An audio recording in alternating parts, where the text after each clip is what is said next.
Hello and welcome back to the Warwick F1 show, and we're doing the news for the week, and as ever, F1 seems to be more chaotic off track than on it at the moment. We're going to start with the most recent news, and that is the Mohammed Ben Sulayem news. And it's kind of a double header of news coming from the same whistleblower. So the first news that we found out a few days ago was that Ben Sulayem had intervened to ensure that Fernando Alonso was given a different penalty than the one he was originally given by the stewards. His one was overturned. So in Saudi Arabia last year, do you remember he was going to have a 10-second penalty for failing to serve?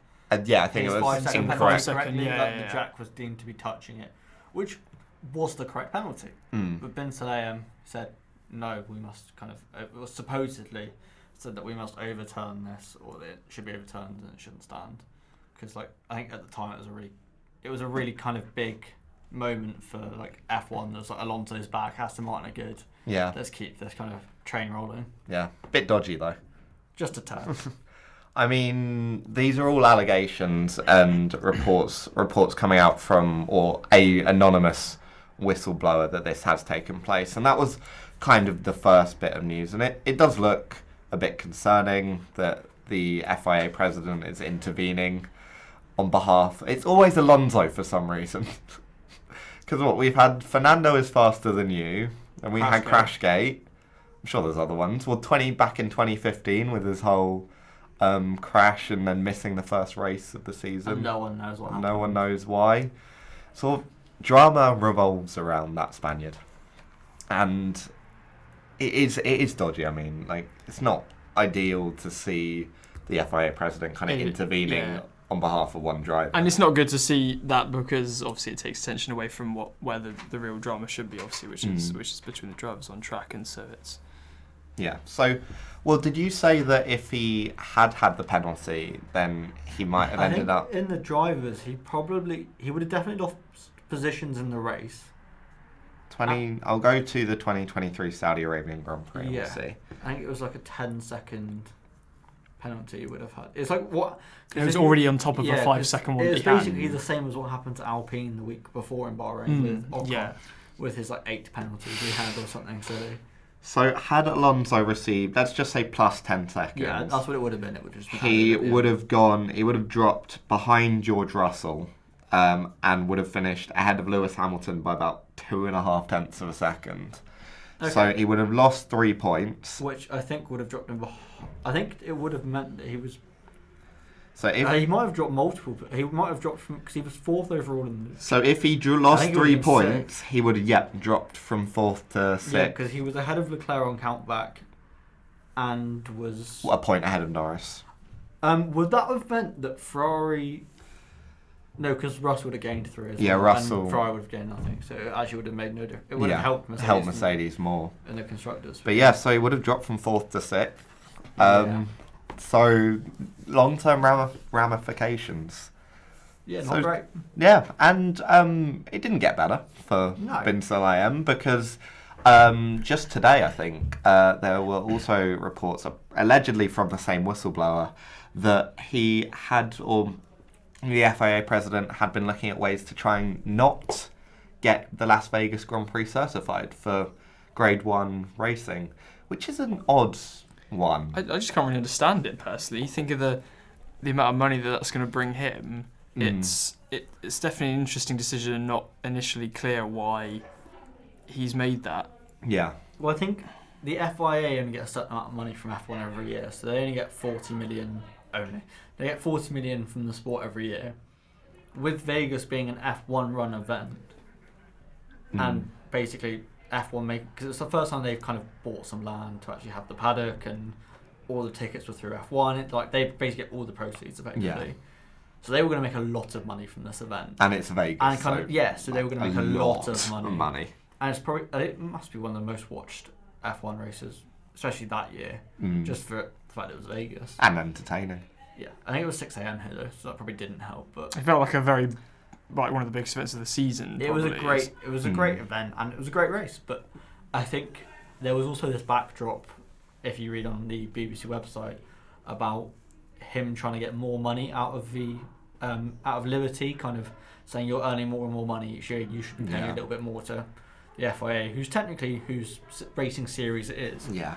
So there's that kind of backdrop. So I wonder if it's probably linked to that. Would be my guess. So the quote from the whistleblower was said, and this is quoting from the BBC website, said that Ben Sulayem, or the whistleblower, on behest of the FIA president, instructed him to find some concerns to prevent the FIA from certifying the circuit before the weekend of the race.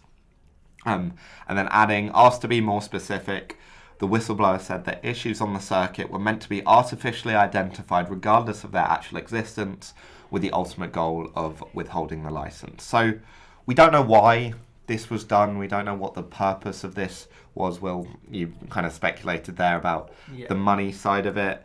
But again, like, it's not, there's kind of been a string of controversies regarding Ben Sulayem's kind of tenure as the FIA president, and this is really adding to the pile, and especially when, well, we did even, and we were talking about this earlier, we did even end up seeing issues with the Vegas Grand Prix. Yes. At the start. So they were actively looking for them, and they still didn't find the dream covers. Slightly concerning. But yeah, I mean, Vegas, it was a success. I think when we spoke about it, we put it up in our top 3. It might have even been I think it was the best. best race of the season. Did make Liberty. Singapore. It was one of those two. Did make Liberty a lot of money, but we kind of failed though, because it came out of their pocket, like it's their land. And so we probably need to find out more about why he's done this.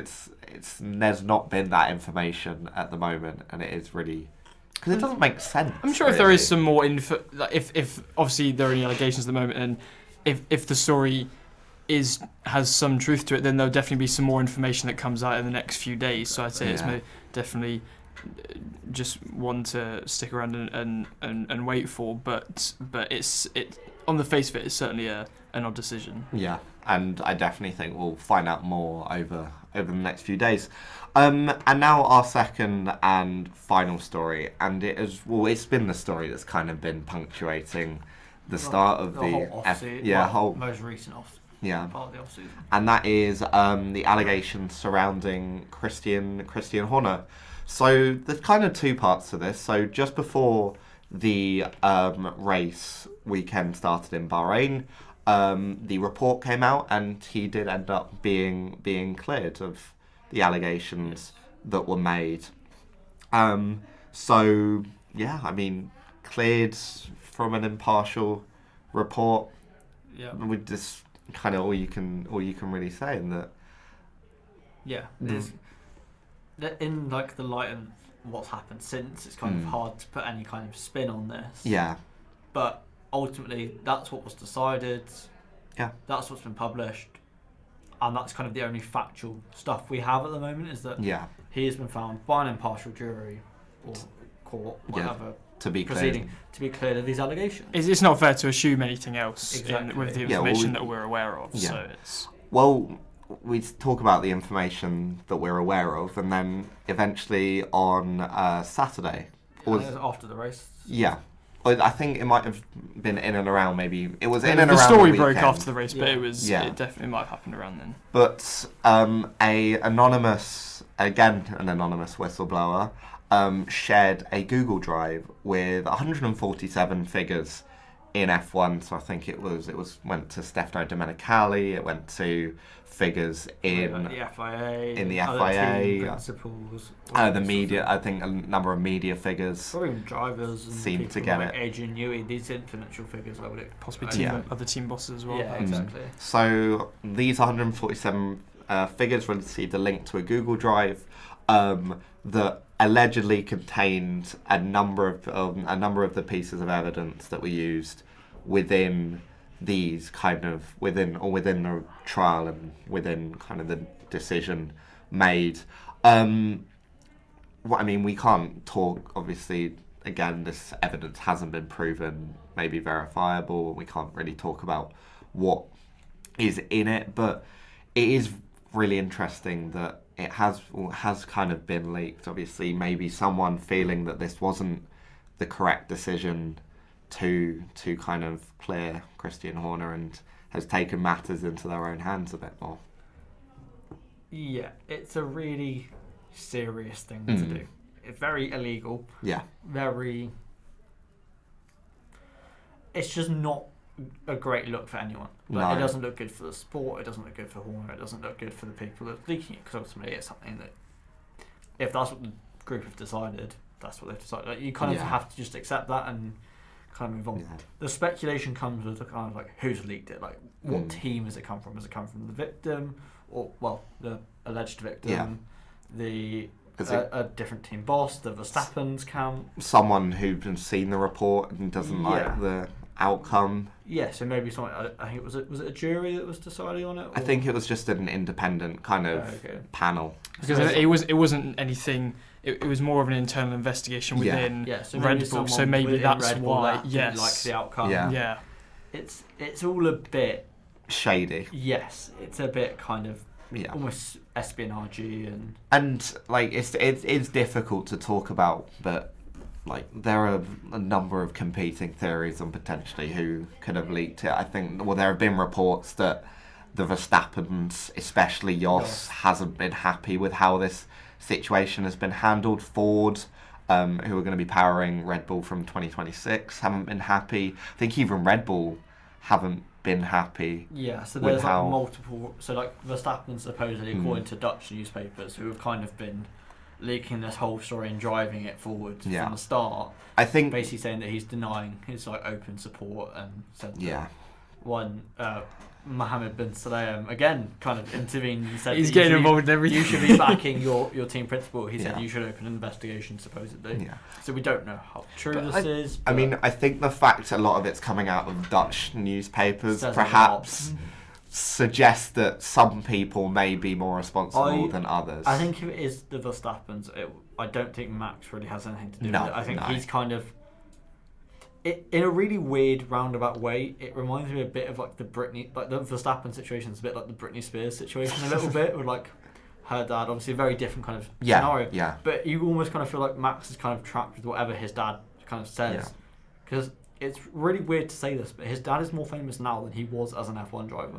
Yeah. Which shouldn't be the case. No. In the slightest. Like, you don't see like Lewis Hamilton's dad, like you recognise him, like Sergio Perez's dad, you recognise. Like if they're never in the news. Like if you watched F1 maybe quite regularly, you know who Papa Perez is, or you know when Anthony Hamilton's kind of on the screen. Like even like non-F1 fans kind of know who Jos Verstappen is at this point.